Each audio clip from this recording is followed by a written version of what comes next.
zuwa taron jinsi na wannan shekara 2024 wato Gender and Inclusion Summit 2024. Wannan kibiyar namu Policy Innovation Center tana wa fili gayata zuka kare daga ku sannun ku kowa da kowa.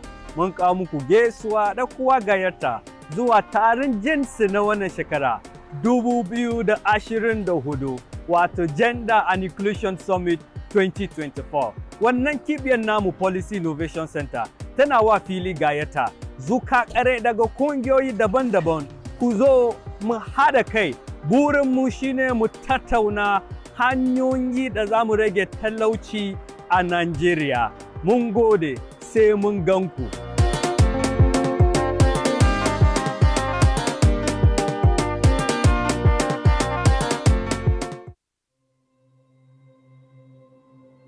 This poverty, it doesn't get different faces. So sometimes if it be man face, another time na woman face, even self if it be pikin face. Everything around us dey show this poverty. Road o, house o, hospital, even the market sef. You know they say as the poverty dey show. This year for our big town hall meeting wey we dey call Gender and Inclusion Summit, na all this plenty matter na we go dey talk about. We go dey answer question. How they even fit reduce this poverty? E get how we go dey touch people wey be say our roads will become better, our people will live better lives. The question to answer many and the thing to talk about plenty. So when we come that town hall meeting, different people go there inside that room. Now this matter, now we go to talk. And one thing will go happen, we say, you sef fit join us. Now for Abuja Continental Hotel, September 4 and 5, I will see you for there.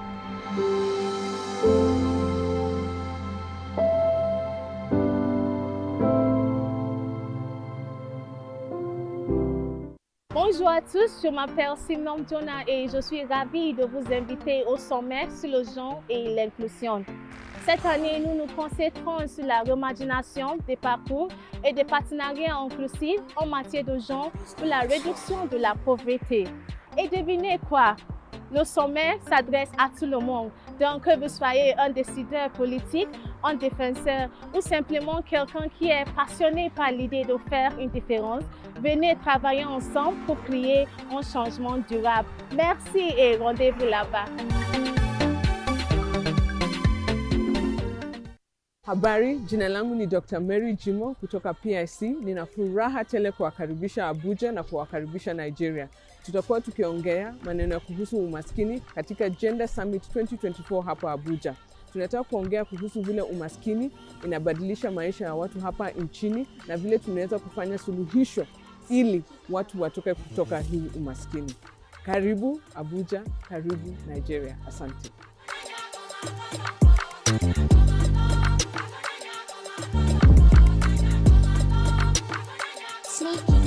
Hello ladies and gentlemen, my name is Amari and today I am representing Policy Innovation Center. It is about to be a bomb. The Gender and Inclusive Summit 2024 is happening soon and the theme is reimagining gender inclusive pathways and partnerships for poverty reduction. I am super excited. We are on the streets of Abuja and we are going to be asking people questions, knowing what their take is on the current situation of the economy and of Nigeria. Come with me. What do you do for a living? I'm a student. I'm doing my IT for now. Na granola that they do. That my business be that.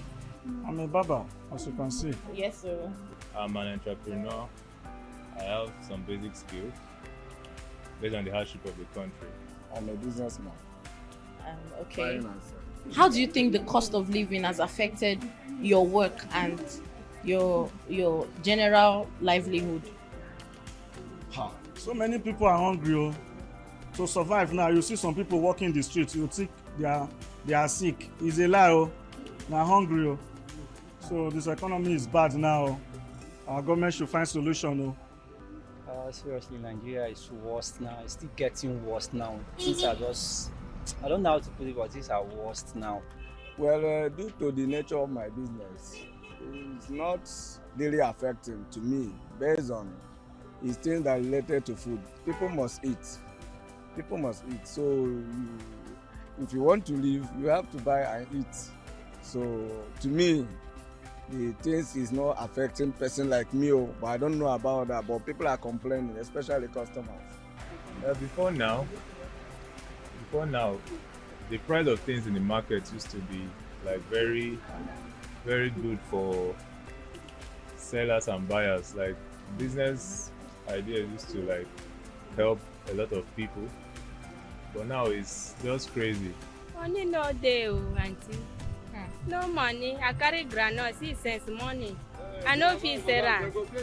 Nothing.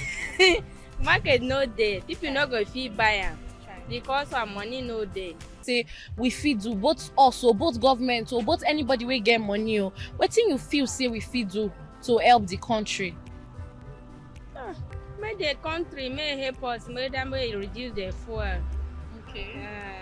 So that you go reduce the fuel, us must say it better for us. Transport must say cost.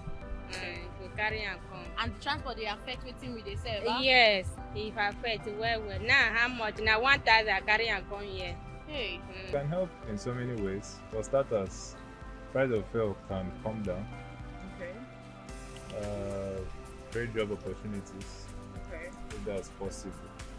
Okay. I feel like they know what they're supposed to do. Truth be told, they know what they're supposed to do, but God's willing, maybe their heart might be touched someday to help the masses. Nigeria should improve on their security. Okay. I think they have much forces, but the security is some kind of breeze. It's not much like that. So insecurity is much, and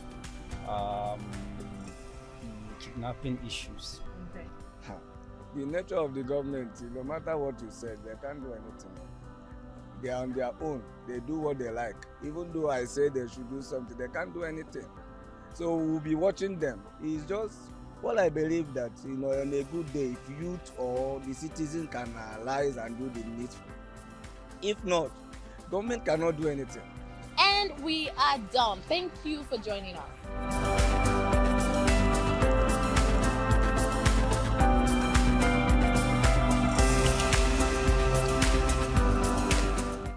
Sannun ku kowa da kowa, mun kawo muku gaisuwa da kowa gayyata zuwa taron jinsi na wannan shekara 2024, wato Gender and Inclusion Summit 2024. Wannan kibiyar namu Policy Innovation Center tana wa fili gayyata zuka kare daga kungiyoyi daban-daban ku zo mu haɗa kai.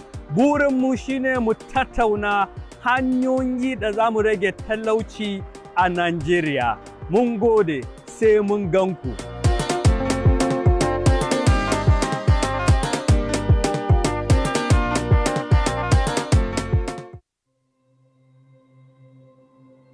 This poverty, they say get different faces. So sometimes if it be man face, another time na woman face, even self if it be pikin face. Everything around us they show this poverty. Road o, house o, hospital, even the market sef. They say as the poverty they show. This year, for our big town hall meeting wey we dey call Gender and Inclusion Summit, na all this plenty matter na we go dey talk about. We go dey answer question. How they even fit reduce this poverty? E get how we go dey touch people wey be say our roads will become better, our people will live better lives. The question to answer many and the thing to talk about plenty. So when we come that town hall meeting, different people go there inside that room. Now this matter, now we go dey talk. And one thing wey go happen be say, you sef fit join us. Now for Abuja Continental Hotel, September 4 and 5, I go see you for there.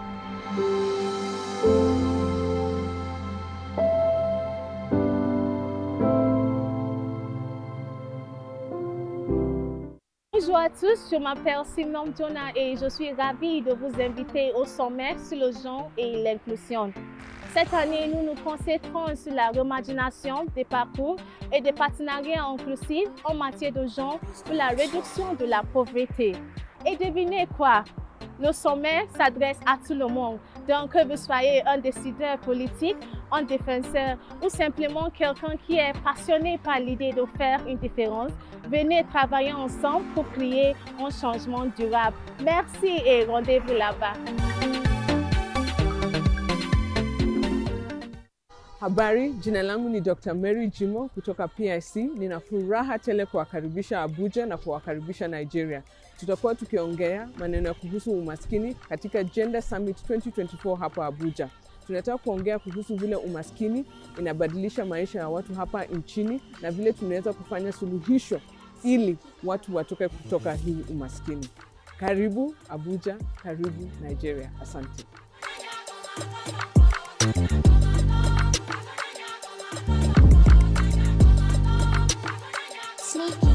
Hello ladies and gentlemen, my name is Amari and today I am representing Policy Innovation Center.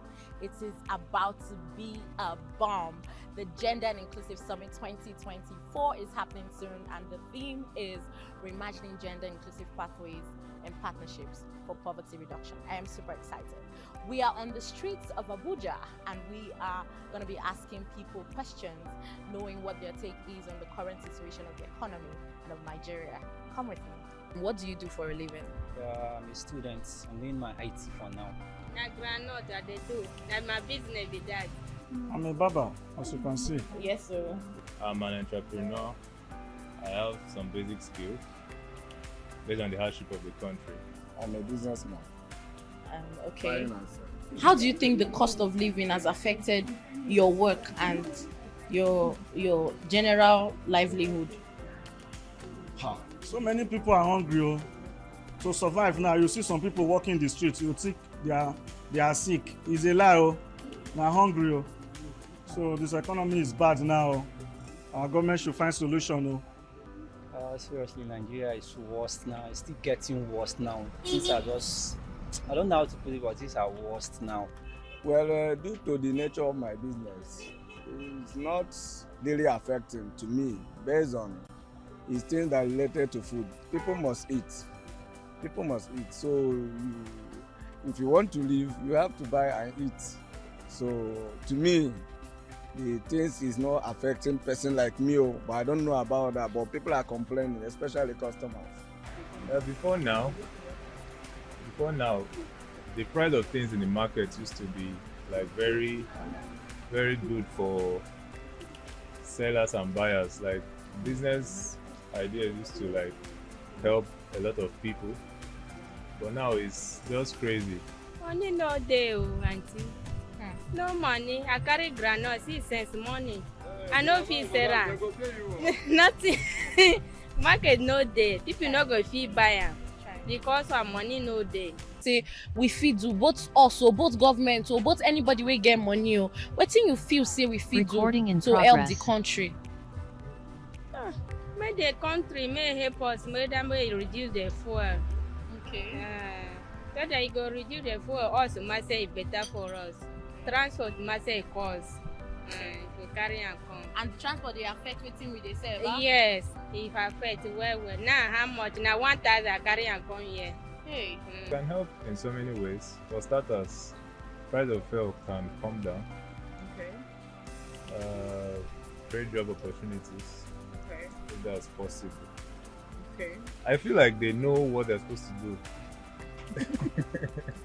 Truth be told, they know what they're supposed to do, but God's willing, maybe their heart might be touched someday to help the masses. Nigeria should improve on their security. Okay. I think they have much forces, but the security is some kind of breeze. It's not much like that. So insecurity is much and kidnapping issues. Okay. The nature of the government, no matter what you said, they can't do anything. They are on their own. They do what they like. Even though I say they should do something, they can't do anything.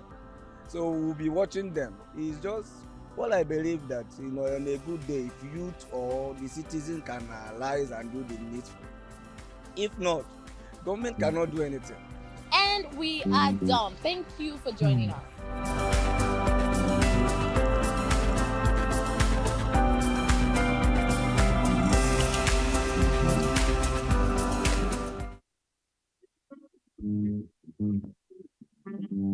Da kuwa gayyata zuwa taron jinsi na wannan shekara 2024 wato Gender and Inclusion Summit 2024. Wannan kibiyar namu Policy Innovation Center tana wa fili gayyata zuka kare daga kungiyoyi daban-daban ku zo mu haɗa kai. Burinmu shine mu tattauna hanyoyi da za mu rage talauci a Nigeria. Mun gode, sai mun ganku.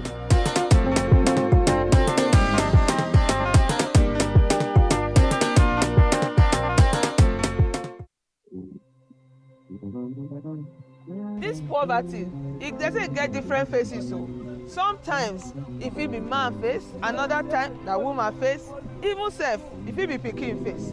Everything around us dey show this poverty. Road o, house o, hospital, even the market sef. You know they say as the poverty dey show. This year for our big town hall meeting wey we dey call Gender and Inclusion Summit, na all this plenty matter na we go dey talk about. We go dey answer question. How they even fit reduce this poverty? E get how we go take touch people wey be say our roads will become better, our people will live better lives. The question to answer many and the thing to talk about plenty. So when we come that town hall meeting, different people go there inside that room. Now this matter, now we go dey talk. And one thing wey go happen be say you sef fit join us. Now for Abuja Continental Hotel, September 4 and 5, I go see you for there.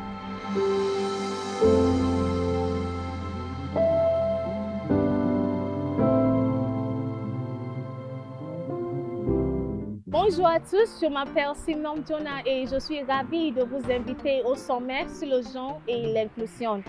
Cette année, nous nous concentrons sur la reimagination des parcours et des partenariats inclusifs en matière de genre pour la réduction de la pauvreté. Et devinez quoi? Le sommet s'adresse à tout le monde, donc que vous soyez un décideur politique, un défenseur ou simplement quelqu'un qui est passionné par l'idée de faire une différence, venez travailler ensemble pour créer un changement durable. Merci et rendez-vous là-bas. Habari, jina langu ni Dr. Mary Jimo kutoka PIC. Nina furaha tele kuwakaribisha Abuja na kuwakaribisha Nigeria. Tutakuwa tukiongea maneno ya kuhusu umaskini katika Gender Summit 2024 hapa Abuja.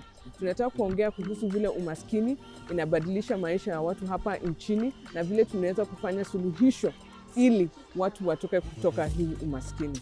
Karibu Abuja, karibu Nigeria. Asante.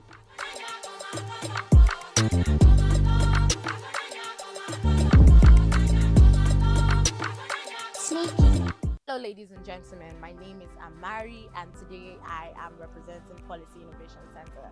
It is about to be a bomb.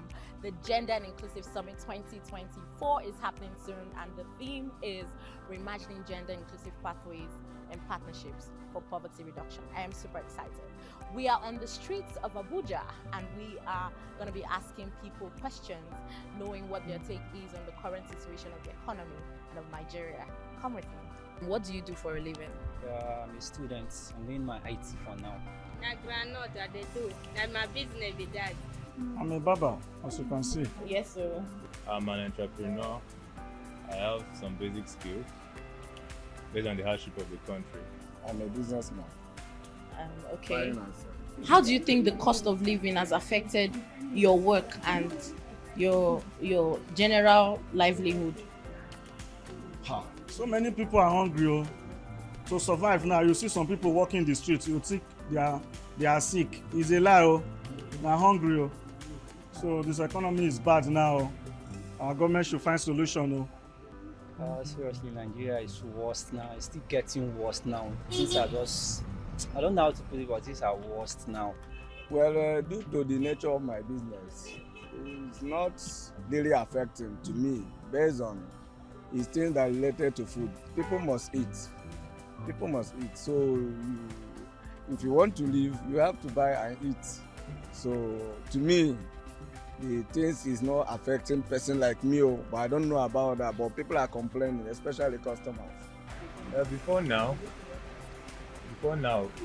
the price of things in the market used to be like very, very good for sellers and buyers. Like business ideas used to like help a lot of people, but now it's just crazy. Money no dey, auntie. No money. I carry groundnut, 6 cents money. I no fit sell am. Nothing. Market no dey. People no go fit buy am because our money no dey. Say we fit do both us or both government or both anybody wey get money. Wetin you feel say we fit do to help the country? May the country may help us, may them may reduce the fuel. Okay. So that you go reduce the fuel, also must say it better for us. Transport must say cost. To carry and come. And transport they affect wetin we dey sell. Yes, if affect well. Now how much? Now 1,000 carry and come here. Hey. It can help in so many ways. For starters, price of fuel can come down. Okay. Great job opportunities, Okay. if that's possible. Okay. I feel like they know what they're supposed to do. Truth be told, they know what they're supposed to do, but God's willing, maybe their heart might be touched someday to help the masses. Nigeria should improve on their security. Okay. I think they have much forces, but the security is some kind of it's not much like that. So insecurity is much, and kidnapping issues. Okay. The nature of the government, no matter what you said, they can't do anything. They are on their own. They do what they like. Even though I say they should do something, they can't do anything. So we'll be watching them. It's just what I believe that, on a good day, if youth or the citizen can analyze and do the needful. If not, government cannot do anything. And we are done. Thank you for joining us.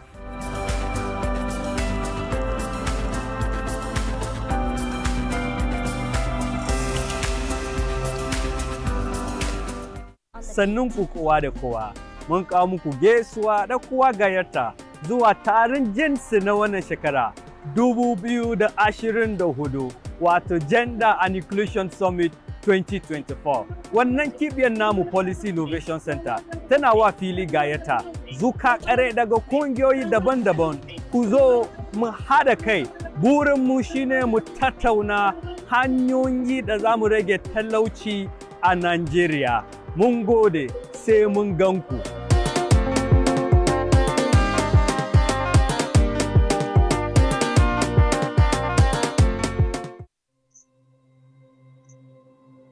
This poverty, it doesn't get different faces. So sometimes if it be man face, another time na woman face, even self if it be pikin face. Everything around us dey show this poverty. Road o, house o, hospital, even the market sef. They say as the poverty dey show. This year, for our big town hall meeting wey we dey call Gender and Inclusion Summit, na all this plenty matter na we go dey talk about. We go dey answer question. How they even fit reduce this poverty? E get how we go take touch people wey be say our roads will become better, our people fit live better lives. The question to answer many and the thing to talk about plenty. So when we come that town hall meeting, different people go dey inside that room. Na this matter now we go dey talk. And one thing wey go happen be say you sef fit join us. Na for Abuja Continental Hotel, September 4 and 5. I go see you for there.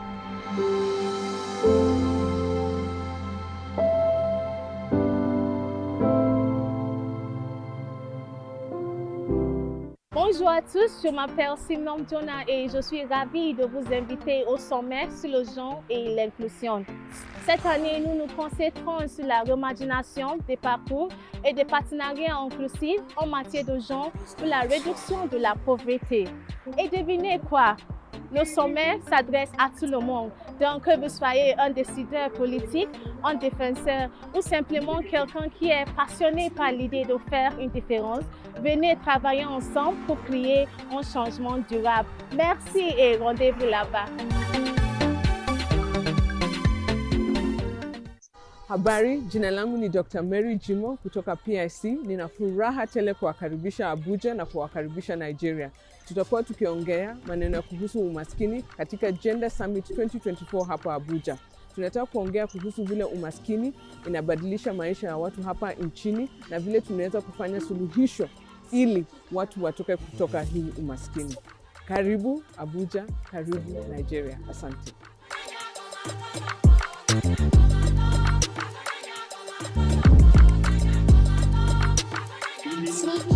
Hello, ladies and gentlemen, my name is Amari and today I am representing Policy Innovation Center. It is about to be a bomb. The Gender and Inclusive Summit 2024 is happening soon and the theme is reimagining gender inclusive pathways and partnerships for poverty reduction. I am super excited. We are on the streets of Abuja and we are going to be asking people questions, knowing what their take is on the current situation of the economy of Nigeria. Come with me. What do you do for a living? I'm a student. I'm doing my IT for now. Na groundnut that they do. That my business be that. I'm a barber, as you can see. Yes, sir. I'm an entrepreneur. I have some basic skills based on the hardship of the country. I'm a businessman. Okay. How do you think the cost of living has affected your work and your general livelihood? So many people are hungry. Oh. To survive now, you see some people walking the streets, you think they are sick. It's a lie. Oh. They're hungry. Oh. So this economy is bad now. Our government should find solution.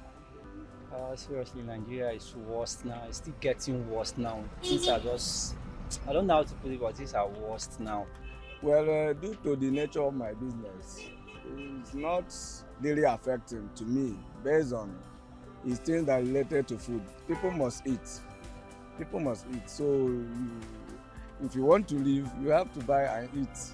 So to me, the things is not affecting person like me, but I don't know about that. But people are complaining, especially customers. Before now, the price of things in the market used to be like very, very good for sellers and buyers. Like business ideas used to like help a lot of people, but now it's just crazy. Money no dey, auntie. No money. I carry groundnut, 6 cents money. I no fit sell am. Nothing. Market no dey. People no go fit buy am because our money no dey. Say we fit do both us or both government or both anybody wey get money. Wetin you feel say we fit do to help the country? Make the country may help us, make them reduce the fuel. Okay. So that you go reduce the fuel, also must say it better for us. Transport must say cost to carry and come. And transport they affect wetin we dey sell, ba? Yes, if affect well. Now how much? Now 1,000 carry and come here. Hey. It can help in so many ways. For starters, price of fuel can come down.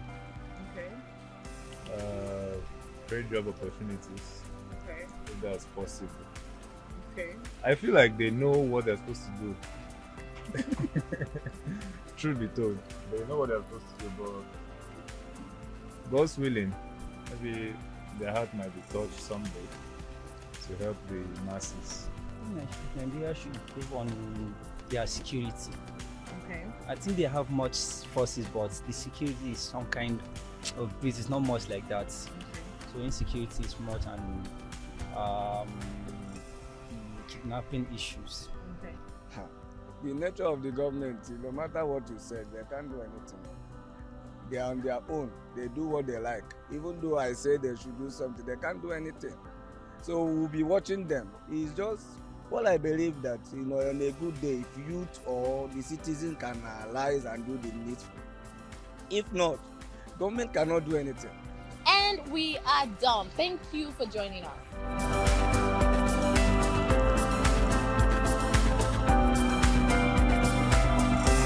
On state policy and Sannun ku on kowa da state kowa, policy mun kawo response muku to food gaisuwa da kowa insecurity. gayyata zuwa And taron this jinsi one na is wannan going to be shekara moderated by the Commissioner for 2024 Agriculture, wato State Gender and Inclusion Ministry Summit of 2024. Agriculture, Wannan the kibiyar namu South Policy Zamfara Innovation State. Center So, tana wa the fili moderator, gayyata Honorable Yao zuka kare Abdullah daga Gamji, kungiyoyi daban-daban is going to ku be zo leading us through mu that hada session, kai and that's what burin mu we right shine here mu in the main tattauna hall. So if you're waiting for hanyoyi the da main za mu rage session, or for talauci this a session, hold in the Najeriya. main hall, Mun I beg gode your pardon. sai mun That's ganku. holding right here. Now the third session, I mentioned that we have 3 breakout sessions. The third session is titled Empowering This Women poverty, Through it Digital get different faces. Innovation. Sometimes one is if it be holy man face, acacia another time A na and B. Now, woman if you're face, wondering where even acacia sef A if it be and B pikin is, face. coming Everything from the around us dey show this registration poverty. desk, coming from Road o, outside, the house first o, wall, hospital, by even the your market left, sef. that's You know they see acacia as the A and poverty B. dey show. Now, if you This need year, further for directions on our how to big get to town this hall hall, meeting wey we dey our call ushers Gender are and Inclusion standing Summit. by, Na and all they're this ready plenty to matter na we guide go dey you. talk So about. the We go ushers dey are answer happy to guide questions. you How if they you even need fit further reduce this details. poverty? And right on E the get how we go doorpost take of the touch hall, people you'll wey find be the say thing our written roads will become boldly. But better, our ushers are our happy people to will guide live you better if lives. you need The further question to answer direction. many and the things We'd to like talk about to say, ladies plenty. and So gentlemen, when we once come again, that town hall welcome. meeting, different Please people go dey let's go inside that into room. the Na this matter different na we go dey breakout talk. And sessions. one If thing you're wey go joining happen be say online you sef and fit you join like us. to Na attend for one of the Abuja breakout Continental sessions, Hotel, you can click September on the 4 and screen to 5. pick I the go see you breakout for there. session you want to go to or the one you have registered for. We'll come back after the breakout session and the conversation continues. Once again, thank you and Bonjour à see you tous, in je the breakout m'appelle session. Simon Mtona et je suis ravie de vous inviter au sommet sur le genre et l'inclusion. Cette année, nous nous concentrons sur la reimagination des parcours et des partenariats inclusifs en matière de genre pour la réduction de la pauvreté. Et devinez quoi? Le sommet s'adresse à tout le monde. Donc, que vous soyez un décideur politique, un défenseur ou simplement quelqu'un qui est passionné par l'idée de faire une différence, venez travailler ensemble pour créer un changement durable. Merci et rendez-vous là-bas. Habari, jina langu ni Dr. Mary Good Jimo morning, kutoka everyone. PIC. Nina And furaha welcome tele to the kuwakaribisha fireside- Abuja na fire- kuwakaribisha fireside Nigeria. chat on state Tutakuwa policy tukiongea response maneno ya to kuhusu food umaskini insecurity. katika Gender Our food Summit insecurity 2024 hapa limited Abuja. or Tunataka kuongea uncertain kuhusu access vile to umaskini nutritious food, inabadilisha which also maisha ya includes watu hapa limitation on nchini the- na vile tunaweza kufanya suluhisho ili watu watoke kutoka hii umaskini. Karibu Abuja, karibu Nigeria. Asante.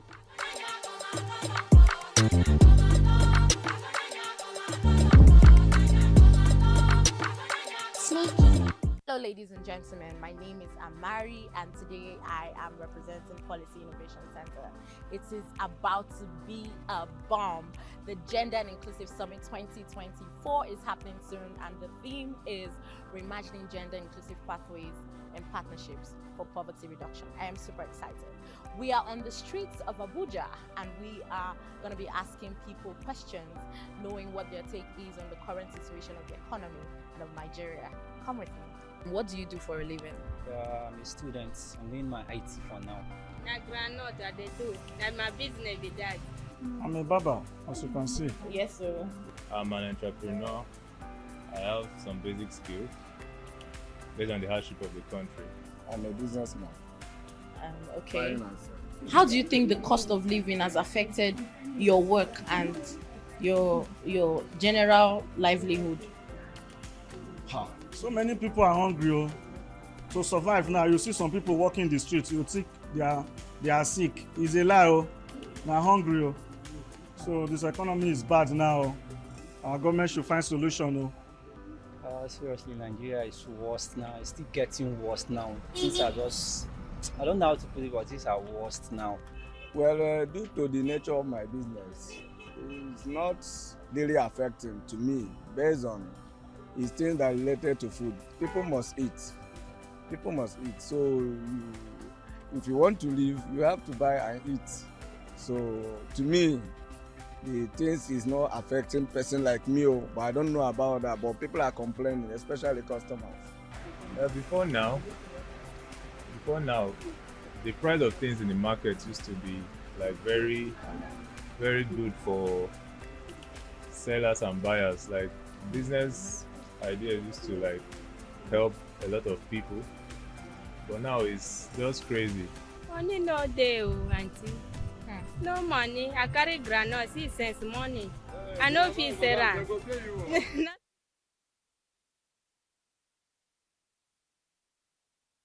No dey. See,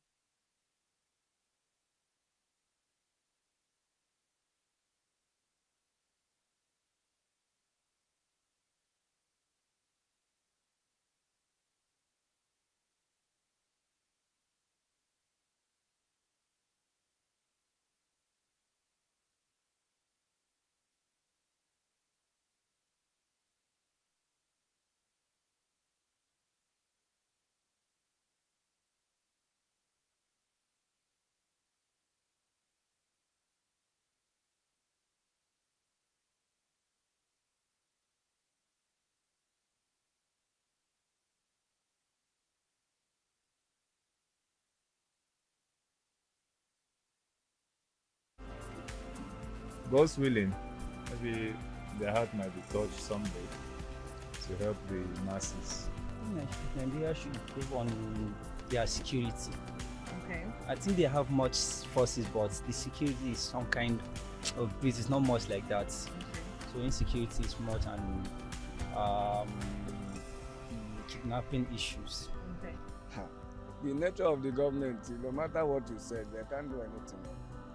They are on their own. They do what they like. Even though I say they should do something, they can't do anything. So we'll be watching them. It's just what I believe that, on a good day, if youth or the citizen can analyze and do the needful. If not, government cannot do anything. And we are done. Thank you for joining us.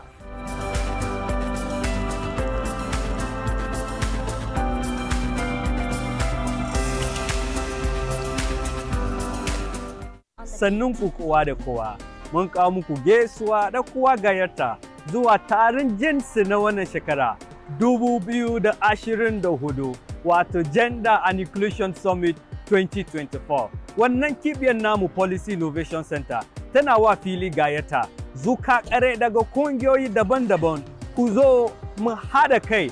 Burinmu shine mu tattauna hanyoyi da za mu rage talauci a Najeriya. Mun gode, sai mun ganku.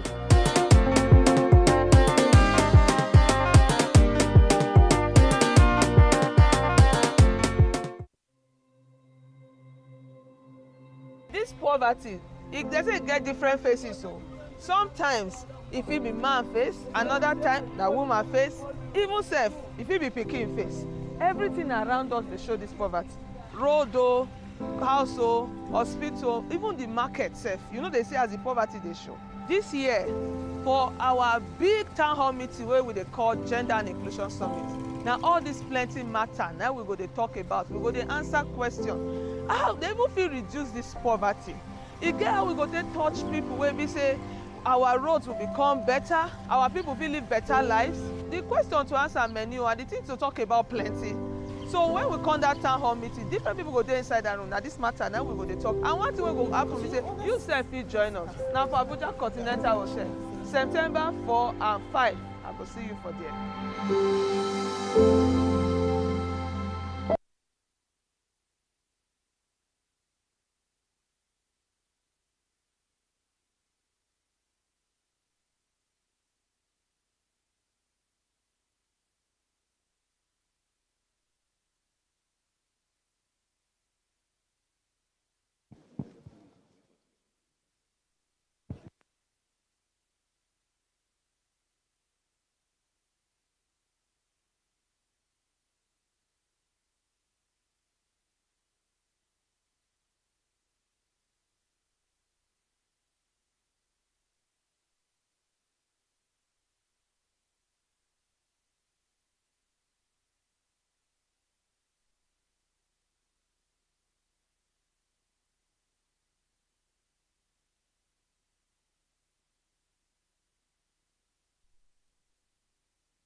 Is that what it means? Another mic. Good morning, everyone, and welcome to this session where we'll be talking about addressing gender disparities that exacerbate poverty in Nigeria. My name is Chioma Moma. I am a policy expert, lawyer, author, and coach, and I will be moderating this panel with an eminent list of panelists. So please clap for them as they come up, encourage them as they come up. First of all, I'll be calling my sister, my friend, Mrs. Oluwatoyin Bashir. She's a partner with Banwo and Igodalo, one of our legal luminaries in the house, a learned colleague as well. Please clap for her, you can do better. Thank you so much.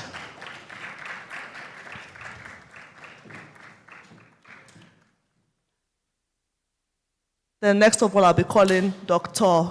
Ochanya, who works with MSI, public health experts, and fashion icon, as you can see. You can see how beautiful she looks. Please clap for her as she comes up, Dr. Ochanya. Then next, we'll be calling Dr.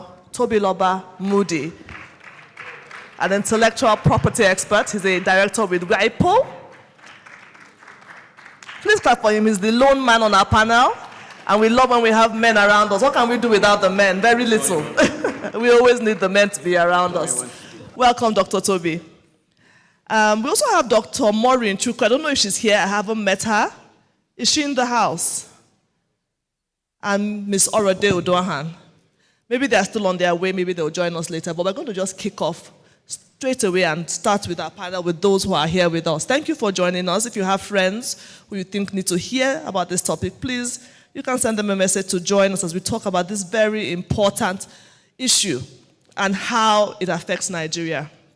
Like we know, or like we may know, over 80 million Nigerians live below the poverty line. That means they earn less than maybe $2 a day, which is really, really poor. And out of this over 80 million, more than 60% of them are women. So we can see that these issues affect women more than anybody else, women and children. And gender disparity is not just... Okay, thank you very much. So I've just been told that Orode Odoahan will be joining us virtually. Welcome, Orode. So I'm hoping I will see her on the screen, on one of the screens. Okay. Good morning. Morning, Orode. Thanks for joining us. Orode is a commissioner for the girl child in Delta State. Welcome, Dr. Orode. It's good to have you here. Thank so you. like we said, morning. 80 million of Nigerians. Please clap for Orode. Clap for her. Clap. Thank you so much, Orode. And thank you for technology. Thank God for technology. So 80 million, that's a huge number. More than 60% women. So we now know that gender disparity is not just about a cultural thing or societal issues, but it affects the economy in so many ways. So we have to have this discussion so we can know, look, what are we going to do to make sure that women are not so poorly affected by poverty, lack of access to health, lack of access to education, and all the things that make them suffer so much in Nigeria and really around the world. We have to make sure that these millions of women who have been restricted due to this disparity are able to live their dream and realize their untapped potential. That's why we're having this very important discussion today. And you will know that we have about equal number of men and women, but yet the disparity still exists, and it starts from the earliest stage. And I'll start with Ms. Orode, because, like I said, it starts at the very, very early stage when they're still a girl child, when they are still very young.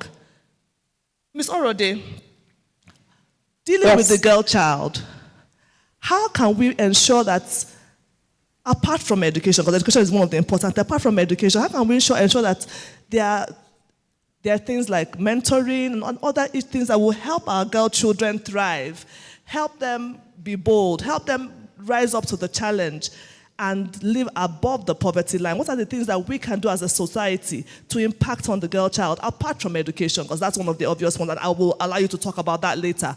But apart from education. Okay, hi, good morning. I don't know if you can hear me. Loud and clear.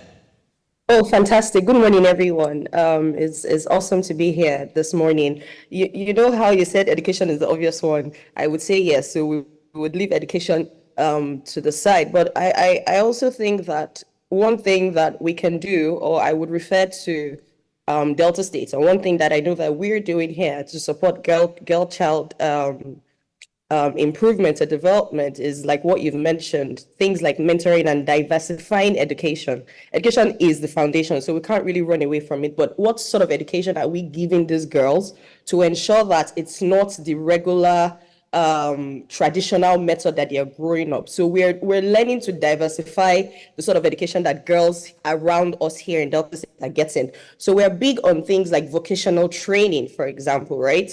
We're big on community. We're big on networks. We're big on, like you mentioned, mentorship. So for us here, for instance, we've keyed into the Junior Achievement Program that sort of helps, they go into secondary schools and they help support girls with mentorship programs, teaching them about entrepreneurship at a very early age, skill acquisitions at very early ages. So we've sort of brought in all of these programs that can actually help girls develop from very early ages. But at the end of the day, it's still education, but then just diversifying the sort of education that girls are given, thinking outside of the box, putting them in communities. You cannot you cannot overemphasize community. You cannot overemphasize the importance of having strong communities that are like guides to these girls. So the people they look up to, the people they talk to, the people that actually hold their hands and help them move from point A to point B. So these are some of the things that we're doing here that I believe that in other places can also work for young girls, and ensuring that they are growing beyond how we were brought up, or girls in the past have been trained and brought up. And then we're also exposing them to a lot, right? There's this thing that I say to, I have a 12-year-old daughter, and I mean, the way she's growing up and the way I'm growing up are very two different things. So the exposure to so many things, the exposure to the world, the exposure to things that make them confident in themselves is also ways that we can help move these girls beyond the usual way that we've trained girls in the past in Nigeria particularly. Thank you very much. Well said. Thank you, Orode. So we'll be coming to you, Ochanya, straight away. We all know when it comes to gender disparity, one of the main issues is poor access to public health. How can we make sure that the rural poor, the unsophisticated woman, the unlearned woman, the woman who is struggling to eat every day, has access to the health care she needs and to the information, the vital health information that she needs? Thank you so much for that question. So I will start by saying that we all would agree that health is not a privilege. Health is a right. For each and every one of us seated here, we deserve access to high-quality healthcare services. Where we see discrimination to access to healthcare services as well as sexual and reproductive health services, it undermines especially the woman's ability to take care of her family, her full participation in the economy and the society at large, right? For the rural poor, we must ensure that they are equipped with the right information. We must ensure that we have well-trained healthcare providers in those communities. We have issues around infrastructure. We must ensure we are taking infrastructure closer to these communities. Not just the infrastructure, a functional healthcare unit. We need to provide these communities with these things.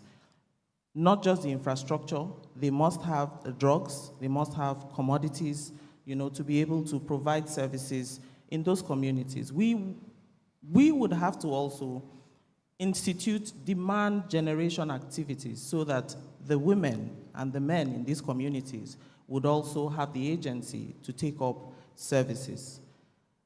If I bring that close to what we do in MSI Nigeria, we are leaders in providing family planning services in Nigeria, and we work very closely with the government of Nigeria.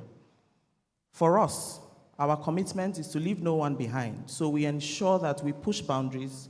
We work in very rural communities that are beyond the reach of the health system. You go to these communities, you see women who are almost in tears when they hear that we are here to provide service, especially family planning service. A woman will break down and tell you, where were you when I had 3 children? Where were you when I had 4? Right now, she has 9 children, and that's when she's been able to access family planning services. We must do better to ensure that these services are accessible and affordable in these rural communities. Thank you. Thank you so much, Ochanya. Thank you, Dr. Ochanya. So still on you and still on the community, because we're talking about making sure those at that level, the unlearned, the rural poor, get this access in their communities. What role do we all have to play, from the traditional rulers, religious rulers, the public sector, private sector, even you and I? What role can we play to make sure that these disparities that we see in the gender space reduce and that poverty is alleviated among these women? Thank you again. So you've asked around the traditional rulers. Some of these gender-based disparities are shrouded in culture and myths and beliefs. And over time, we have seen in our communities how critical traditional rulers are They are influencers. We've seen them drive change at scale on different issues in our communities. We must ensure we're working with traditional rulers to improve male engagement, to drive community dialogue, to sensitize communities on the need to not drive these harmful social, cultural norms in our communities. For religious leaders, it's all clear to us, we are very religious in Nigeria, and they have a strong voice. But that does not take away the fact that we have some religious beliefs, right, that tend to deepen gender disparities. So we must work with this group. We must ensure that they are also adding their voice to drive down these disparities. If we take it further to the political sector, they are pretty much driving the policies. They coordinate governance. We need policies that would ensure that these disparities are reduced or eliminated. We have some already. How far have we implemented those policies? How much tracking is going on? So we would need to ensure that all of these existing policies are being tracked and monitored. And for policies that do not exist, we would want to see those policies in existence. For all of us, we should commit to be advocates against gender disparities in our homes, in our workplaces, in our communities, in our churches, whatever groups we find ourselves. And I know that countries that have succeeded in achieving 100% where there is no inequality when it comes to gender-based issues, all of these structures had to work together to ensure that they had that outcome. Thank you. Very well said, Dr. Ochanya. So like she said, it's about everybody getting involved. It's not just about the NGOs or the government or the lawmakers, but you and I being part of the story to make sure that this gender disparity is improved, that the information is available, that access to education and everything is available to these women. And you mentioned policy, and from there I want to go to Toyin to talk about policy, because it's really one of the driving forces. We have so many laws available, and policy is really at the center of every issue. So what is the place of proper policy design? Do we have enough policies to deal with these issues? And how about implementation? What do we need to do to ensure that gender disparity is tackled really well, especially in the area of education and enlightenment dealing with these women? Thank you, Toyin. Okay, thank you, Chema. Good morning, everyone. I mean, it's no gainsaying saying that really, until we try and institutionalize all these things by way of law and policy, to use daily language, we're playing, you know. So it plays a great role in ensuring that not only those things that we talk about in forums like this are actually done, but that we ensure that for continuity and sustainability, we can continue to talk, you know, we can continue to then get traction.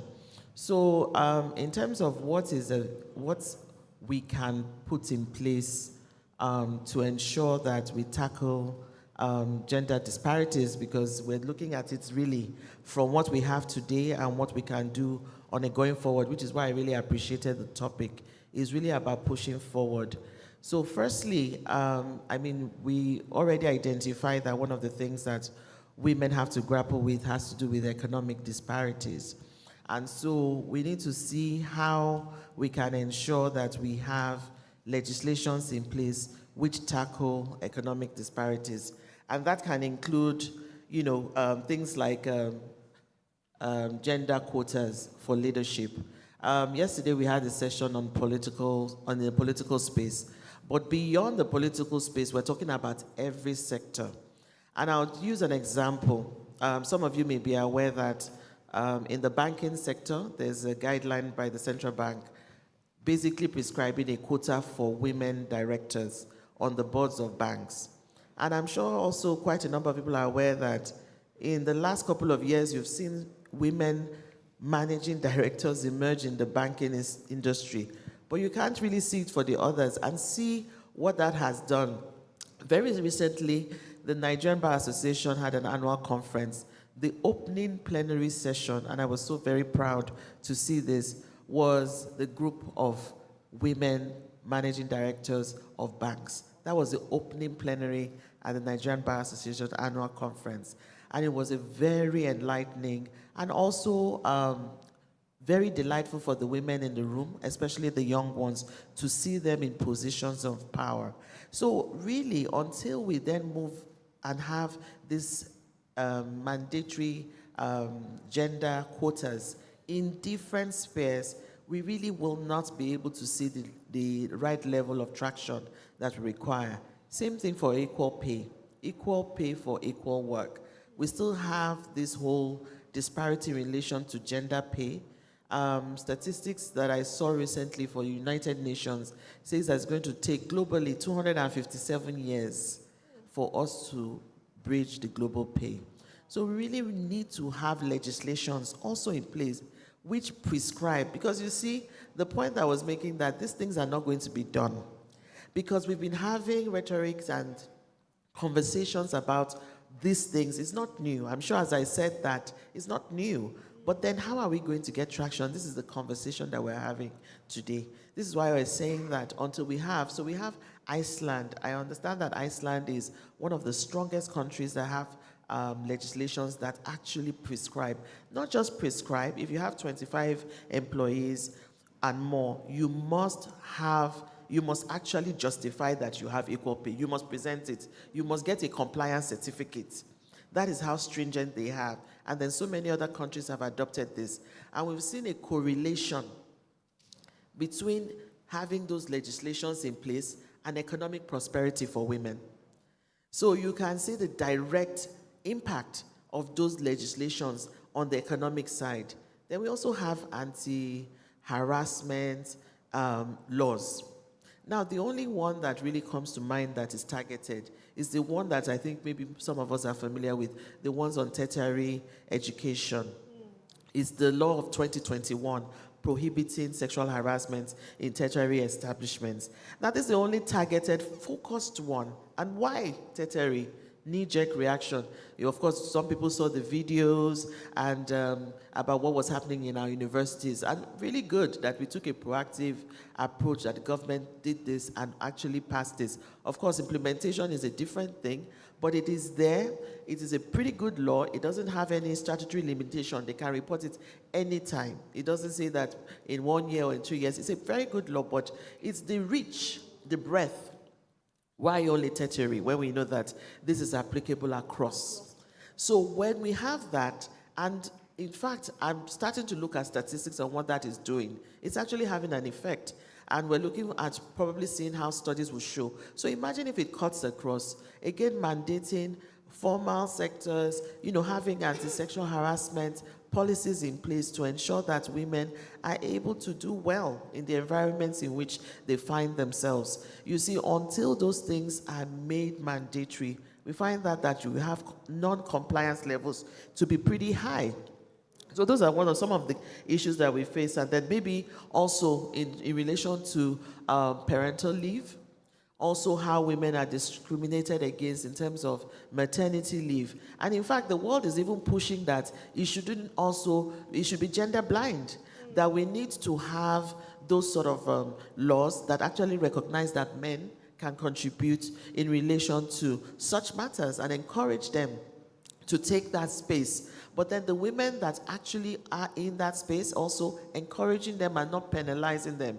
Because we have situations where, again, as a result of that, because we're talking about equity, I mean, it is not her fault that her biological makeup is in such a way that she had to undertake that process. But then why does she also have to penalize? Why does she have to suffer from lack of promotion? Again, until we actually prescribe penalties or legislations that cover these things, that ensure that the woman is able to, thrive even in those situations, we find that again is non-compliance levels are high. And then maybe the last thing I want to do is maybe access to finance and access to finance and economic opportunities as well. So the same thing, again, we have all these policies, we have all these maybe even credit schemes that support businesses. I saw a study by Faith Foundation where they talked about MSMEs and NMSEs, and including the nanos, and they showed that there are more women entrepreneurs, but yet, less women are accessing finance. So again, looking at policies on a policy level, we need to look at why are women not accessing it? Those policies, if they're not looked with the gender lens, you have a nice policy, and I saw on TV recently where they were talking about how there's so much funds available to women, but they're not accessing them. It's there, they've created it. There was a time when we were talking about make provision, but now there's provision, but still access is a problem. So again, looking at policies holistically, looking at it, especially as finance, if you ask MSMEs, what's the greatest challenge that you have? You'll find that out of 100 will say is finance. So access to finance is so critical, but then we have to design it in such a way that those policies, the SMEDANs, the BOIs, they are able to then curate this to suit women, actually, so that then they can also access it. And maybe I'll stop at this for now. Yes. Thank you so much. So much to unpack. So many policies need to be made. Why? Because there's gender disparity in every sector, in every sphere.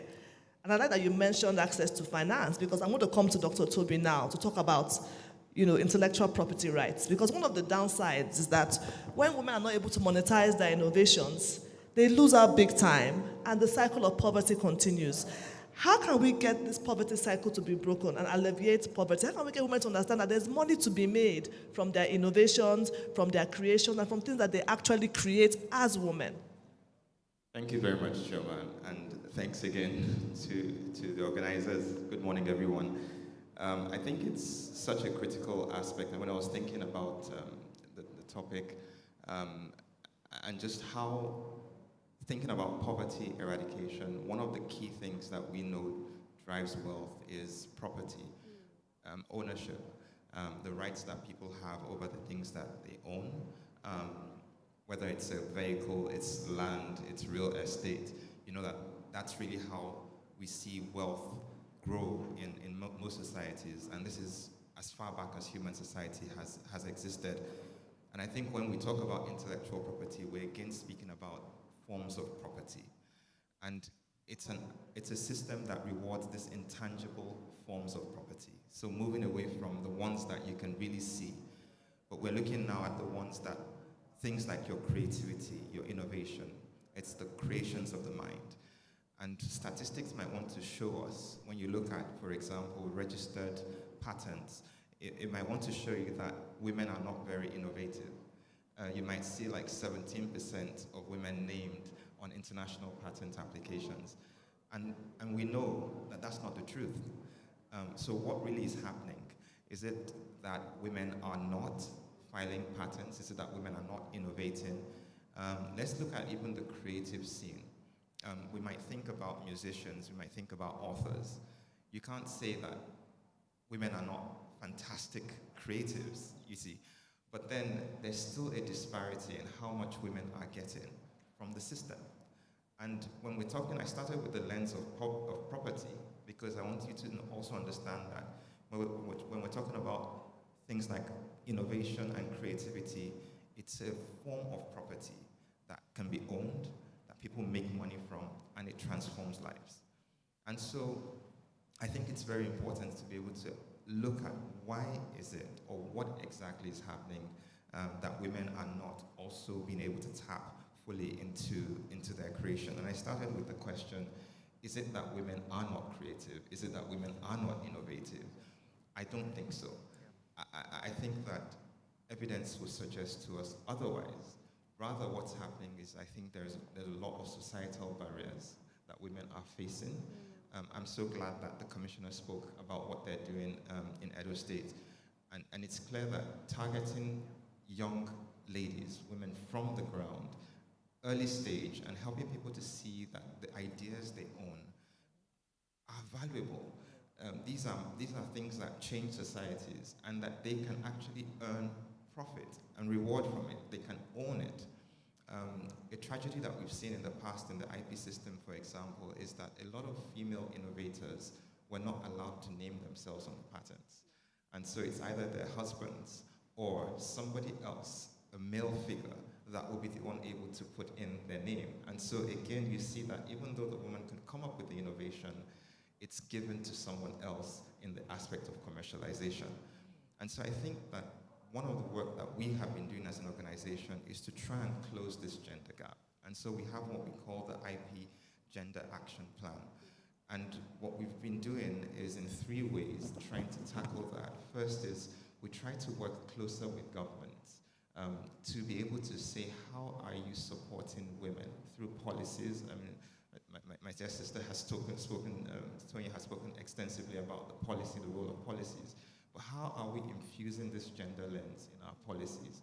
She rightly said there's a clear correlation between policies and the actual implementation on the ground. And so if you haven't set out an action plan at the policy level or the legislative level, then we're still just walking in cycles.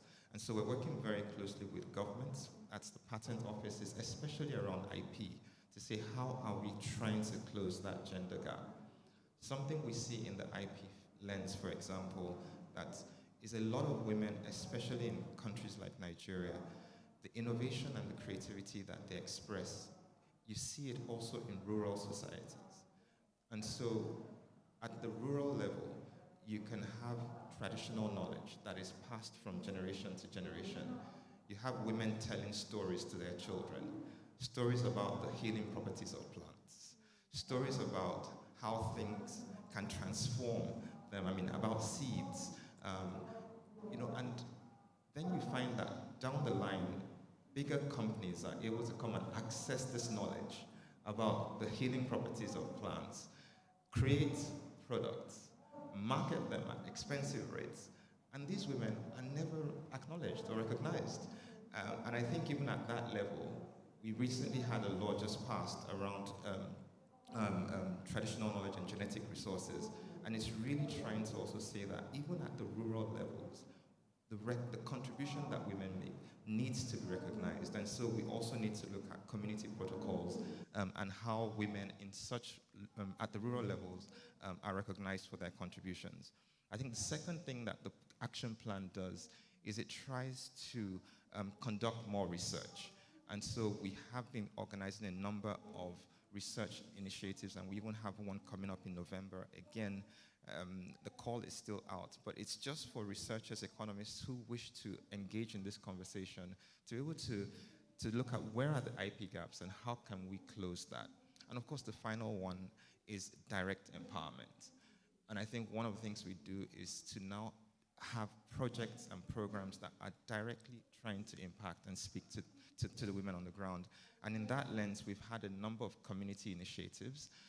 So we're working, for example, through what we call the Women Entrepreneurship Program to target women, even in rural communities, who have this kind of traditional knowledge. And we're saying, how can you even commercialize? How can you protect this knowledge? And how can you ensure that not just you, but your families, your communities actually are benefiting from that? And so maybe I can pause there.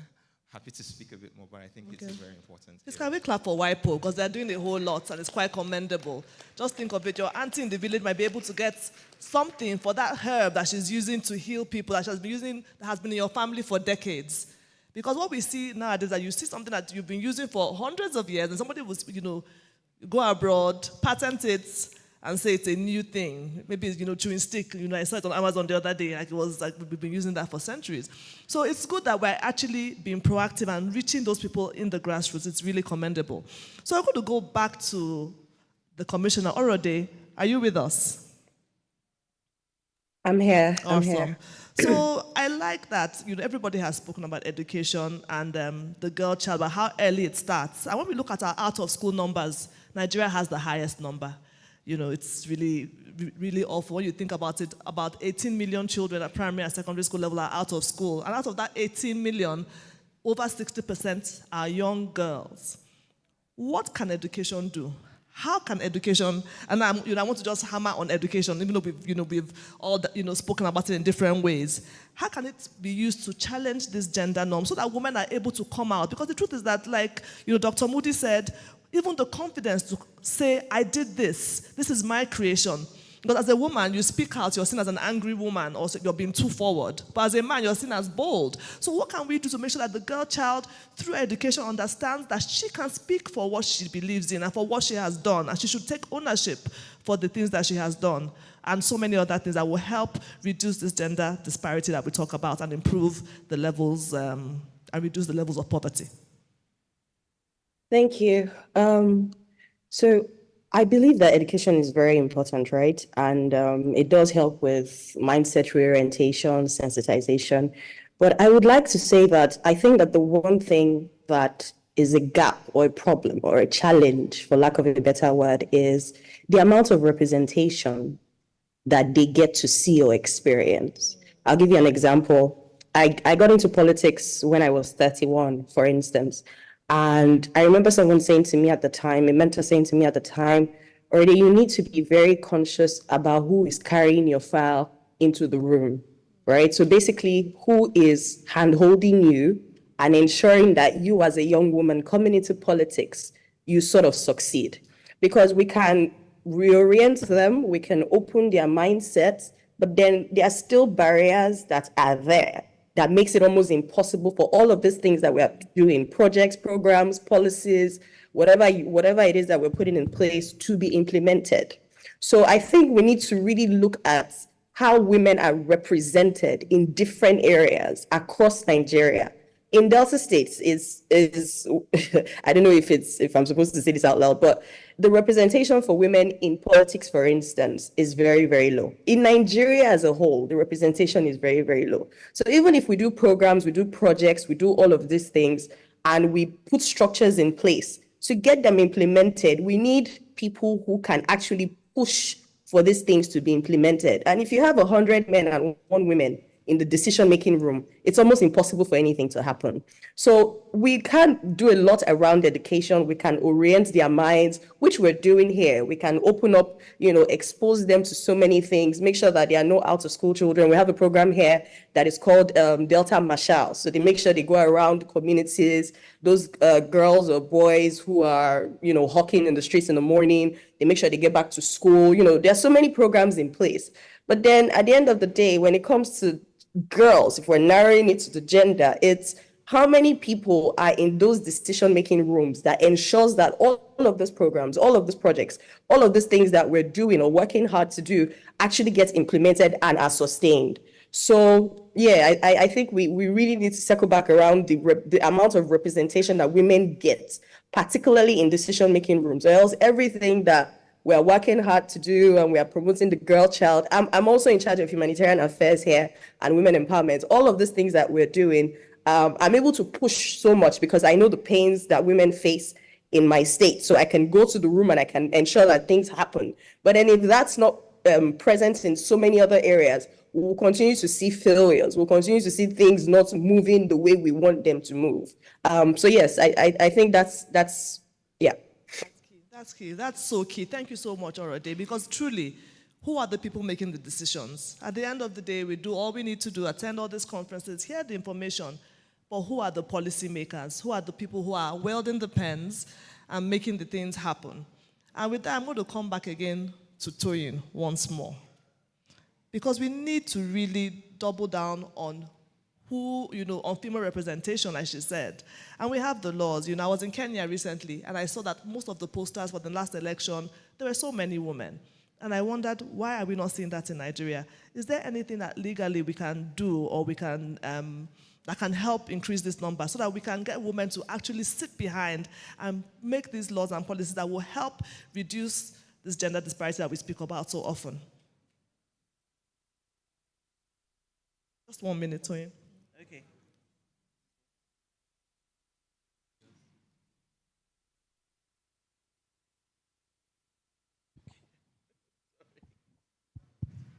Okay. So the question around having more women in decision making. It's still the same thing. If I have to speak, and I will speak as a lawyer and also as a woman who feels that we really should be concerned about sustainability, it will still be embedding it in the law. And so that's why we're talking about constitutional review. Until we have our quotas, 35% affirmation, until we have that in the law. I know there's a lot of efforts.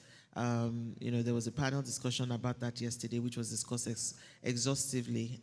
Essentially, again, galvanizing action, asking the women in the room who didn't hear that we need to support in ensuring that this is domesticated in our laws through the Constitution. So constitutional reviews going on, support it, and then when it comes out for public hearing, speak out, also in supporting it, both men and women.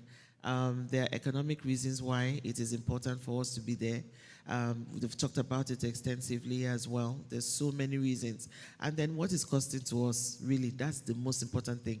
What is costing to us globally and locally in Nigeria, the economic things of not having the women in taking those decisions is actually affecting our economy. There's so much loss in terms of contributions to GDP as a result of that. If that is not convincing, I don't know anything else that will be convincing. The fact that we could do well as a nation, we could do much better as a nation, not as just as women, no, both men and women will do better when the economy does better, and that the economy can only do better when the women are also in those rooms where those decisions are being taken, which affects women directly, women and girls, and which are not being done in such a way as to facilitate empowerment of women across the diverse industries, looking at, just so many. I was also looking at women farmers recently and how underserved, underprovided, so they get to do all this menial farming relation works, in the packing and the sorting, and then the men are the ones that actually have access to finance and then able to buy the tractors and to do, essentially the heavy farming parts. So disproportionately, see how that affects women. So essentially, again, boiling down to policy and laws with a gender lens, gender mainstreaming, and ensuring that they're fit for purpose. Thank you. And just some small housekeeping. The PIC, the host of this summit, would appreciate your feedback. You can use the QR code, which is everywhere. You can go to the feedback stand where the research assistants can support you, or use the digital screens in the foyer and give your feedback. It will be really appreciated. We'll take questions in a bit, but I still want to go back to Dr. Moody and talk still about, you asked a question and you gave the answer. Is it that women are not creative? Of course we are creative. We are the doyens of creation, so we are creative. But something is missing. Some people are not getting the information. I like what WIPO is doing to fill in that gap. What else can be done? What else needs to be done so that we can ensure that women at every level ensure that they get credit for their own ideas? Is there a reporting system? Is there something they can do to make sure that, look, if I created something, if I had that idea, I do get the credit for it? Thank you very much, Chioma. I think I agree. I'll just maybe summarize two suggestions. One is, I think that there is a need to absolutely have the women themselves educated, empowered. And I think that is really what most of our conversations have been here today. I think that women, as we grow, we need to be envisioning a society where the young girls, as they move, as they grow, they have a great sense of confidence and awareness in what they create.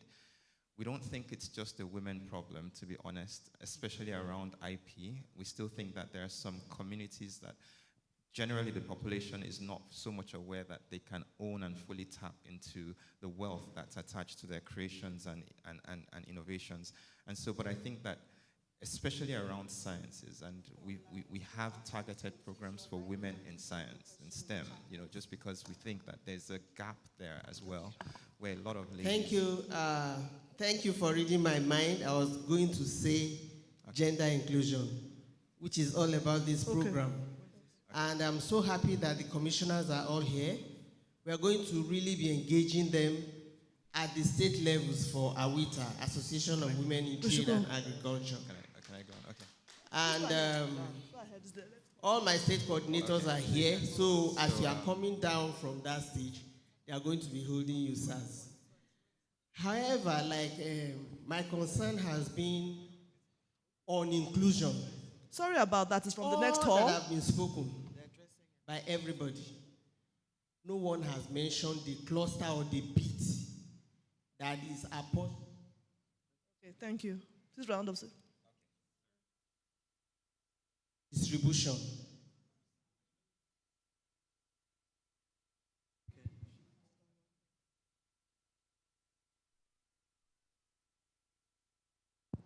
This one is. Hello? Okay. Thank you. Sorry, so I'll just quickly wrap up. So I was just saying that I think that a lot more needs to be done, especially for the growing child, to make sure that they themselves are aware. Now, on the other hand, I feel that we need to be looking also at collaborations. I think there's a strong role, and I'm glad that we've talked about, having greater representation in the rooms. But I also think there's a need to have strong allies. It may not be women all the time, but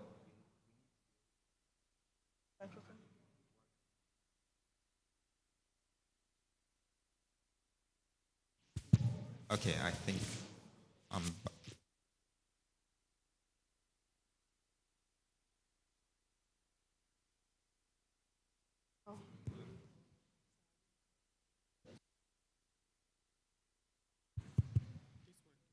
Okay. Okay. okay, hello. All right, so I think just the other point I was trying to make is that I think it's important to have strong allies,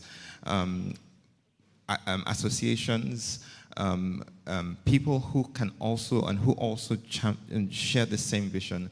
And I think in that sense, it's important that as we target education to the young girls, to women generally, more broadly speaking, I think it's also important that we're also channeling that kind of education to the rest of the society so that people also see themselves as responsible. And the way we've also talked about it in the IP frame is that when the creativity of women or the innovation of women is hidden, then it's not just a loss for women, it's a loss for society. And so seeing it from that lens is that we lose out as a society when the innovation and these hidden gems of women that they bring to the world are not properly harnessed and brought out.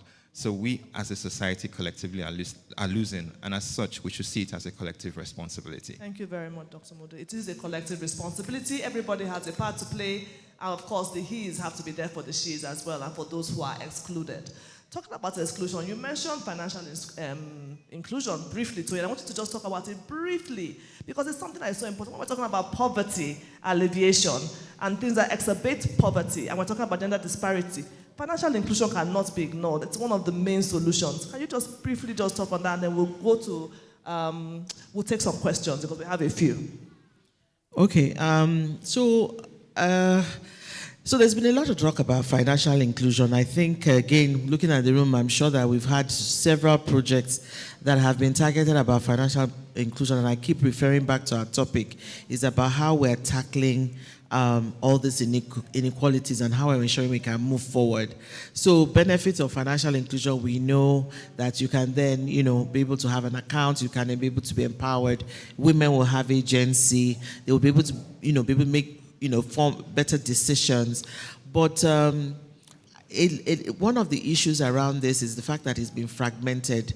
So you can find all the initiatives around financial inclusion around different stakeholders.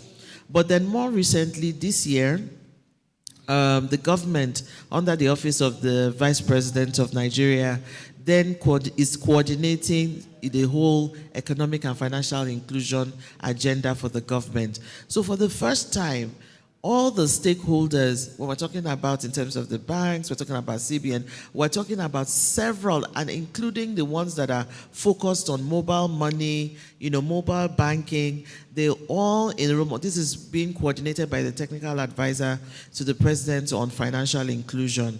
And I was very privileged to attend one of the first technical workshop where everybody was in the room. And for me, this is how we can really move forward. It's fragmented. We haven't been able to make a lot of traction. In fact, my firm, Bawani Godalo, is currently supporting in terms of the legal framework for ensuring that we can push on this financial inclusion. So what I think, what I expect to come, and this is also being led by Lagos Business School, by the way, and essentially what I expect to see, and this is the collaboration that Dr. Moody spoke about, because indeed working in silos hasn't worked. We still have those issues around financial inclusion. The women are not having access. They can't even ask, even mobile money that's supposed to work better than the traditional banking methods. The figures are still very low. So my own expectation is that this initiative, which led to the Project ASO Accord signing in April of this year, will bring about better coordination and collaboration around all the actors who are tasked and who are focused on financial inclusion. And so in the coming months, we expect to see better traction in ensuring that women are more included in financial services. Thank you so much, Sorin. That's fun. Please clap for all the panelists. They've been, it's not easy to sit up here and reel out figures and all the stuff that has been happening to deal with these issues. And I would like to say that when it comes to gender disparity and how it exacerbates poverty, it's not all doom and gloom. Some things have been able to thrive and work and function beautifully, especially in the public health space. Can you just touch on that briefly, Ochanya? What has been able to work and thrive in the public health space despite all these issues? So in the public health space, we've made some progress. We've had services, in some scale, driven towards the rural and the poor communities.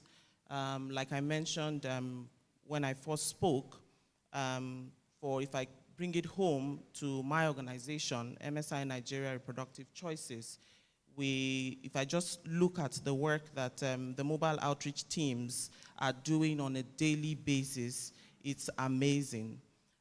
We have these teams who go out into these very rural communities, drive demand, and are able to provide services to these communities. These are communities that are beyond the health system.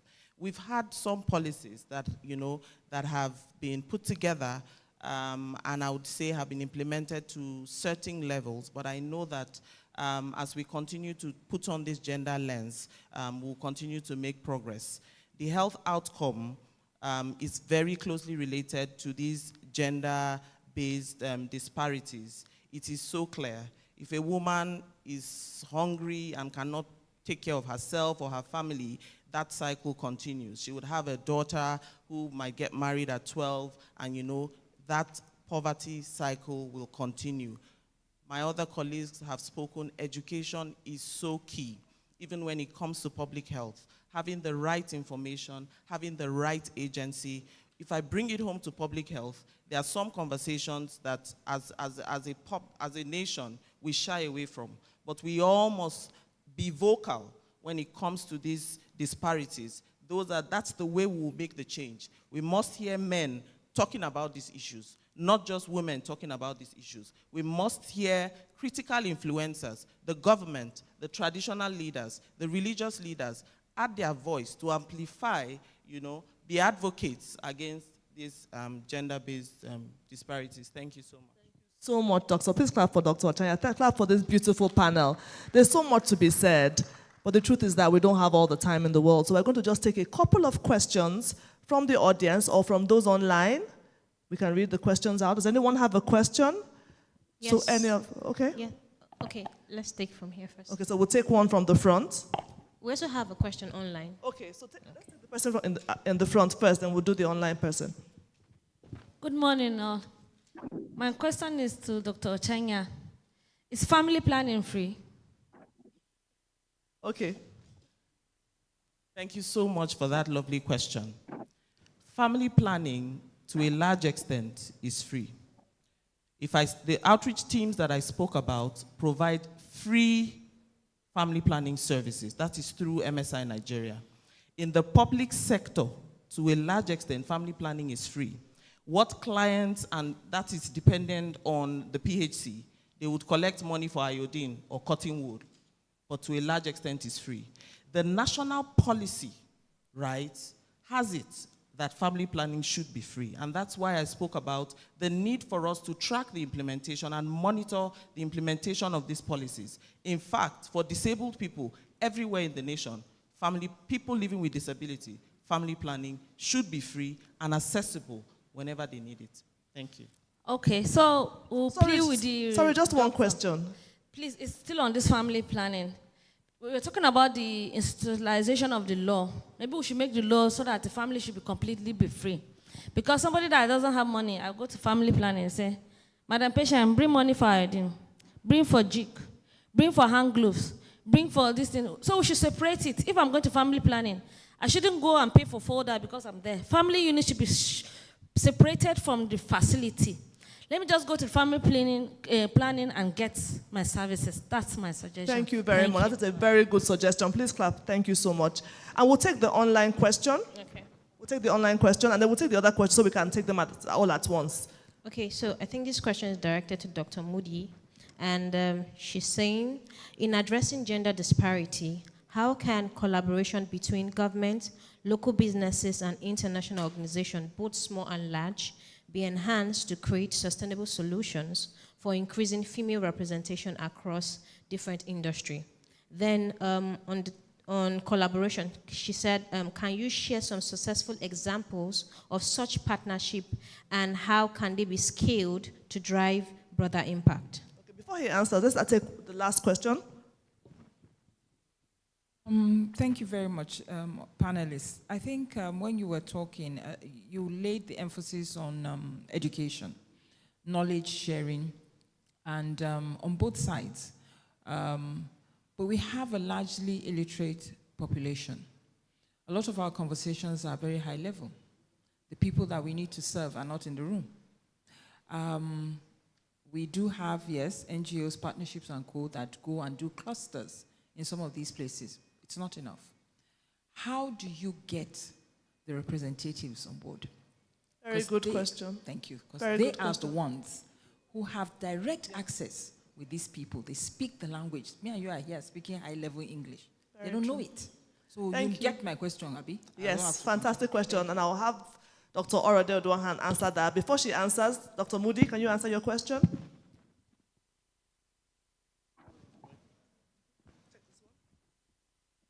All right, thank you very much for that question, and I hope I got it clearly, but I think it's really about how government, local businesses, and international organizations can work together to support and advance this agenda that we're talking about, and some examples.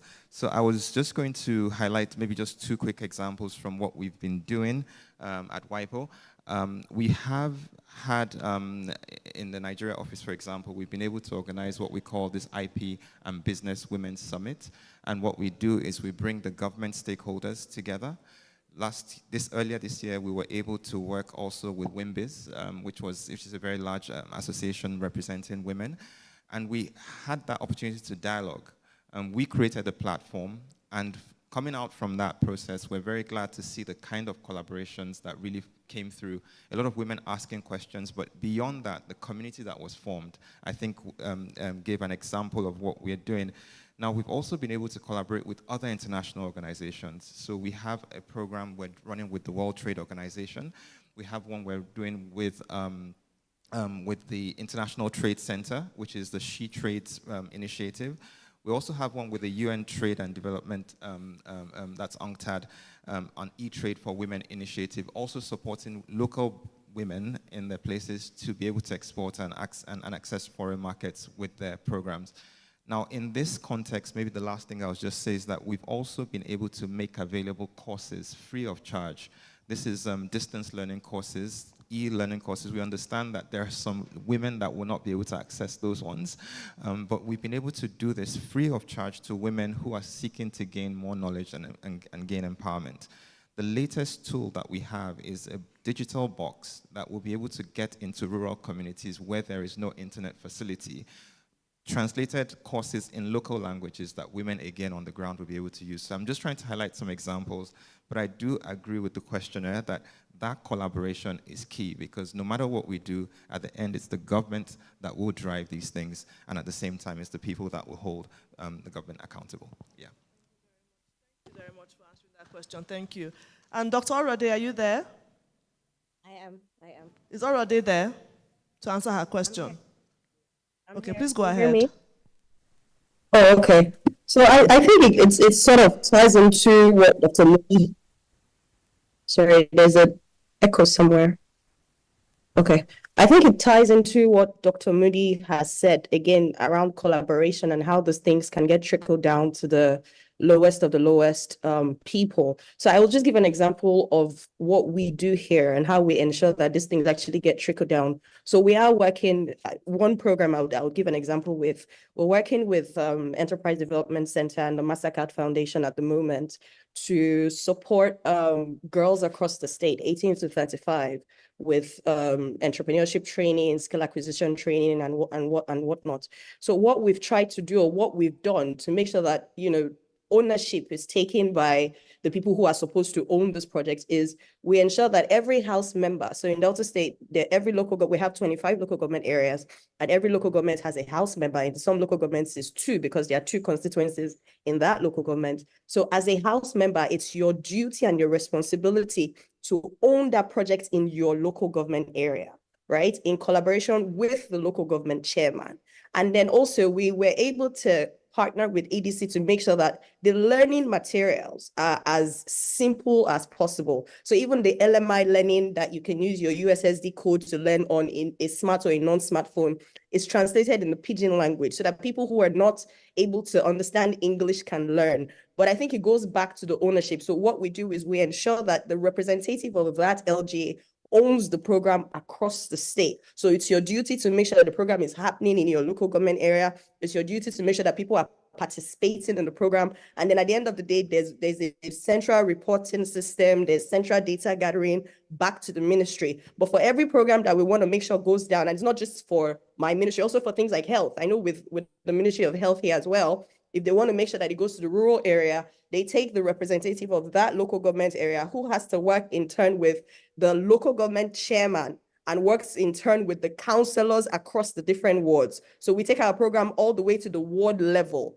across the different LGs to ensure that people actually are getting the benefits of these projects and programs that we're going. And it's your responsibility as the representative of that LG. I mean, if you don't do it, then of course, when it comes back to our reporting, you have nothing to report. We know where the problem is coming from. So that's what we've done. Those are some of the structures that we've managed to put in place here in Delta State. I don't know about anywhere else, but here in Delta State, it's compulsory. If we're doing programs, you, the LGA rep, has to take ownership of that program, working hand in hand with the ministry, with the local government chairman, with the councillors of the ward, to make sure that the program gets to the very rural communities. And then in the way the program is also being shared, how it's given to these people has to be in our local language as well, or in Pidgin, which is, you know, vast for everyone to understand. So those are some of the things we put in place here in Delta. Thank you very much, Orade Odohan. Thank you for that. And the truth is that this message needs to be heard far and wide. Like the questionnaire said simply, a lot of the women that we need to get access to are not in this room, but they will rely on us to get the message to them. By radio, by whatever means, by word of mouth, we need to make sure that we are getting the message across. Because when a woman is treated equally, it's better for the nation, it's better for all of us. It improves the economic outlook, it makes the nation healthier, happier, and wealthier. Thank you for being part of this panel. I'm sure you've enjoyed our discussion. We've learned a lot, I've learned a lot. And we look forward to pushing gender parity across board, across the nation, and improving our economic outlook. Thank you so much.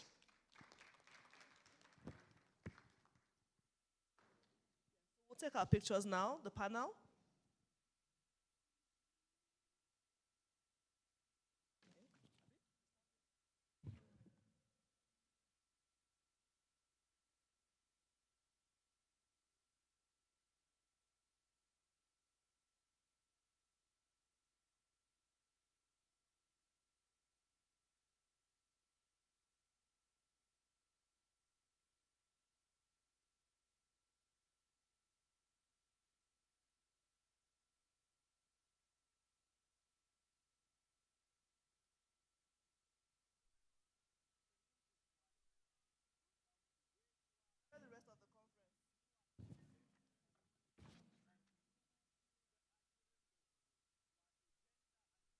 Summit 2024. Wannan cibiyar namu Policy Innovation Center tana wa fili gayata zuka kare daga kungiyoyi daban-daban ku zo mu haɗa kai. Burinmu shine mu tattauna hanyoyi da za mu rage talauci a Najeriya. Mun gode, sai mun ganku.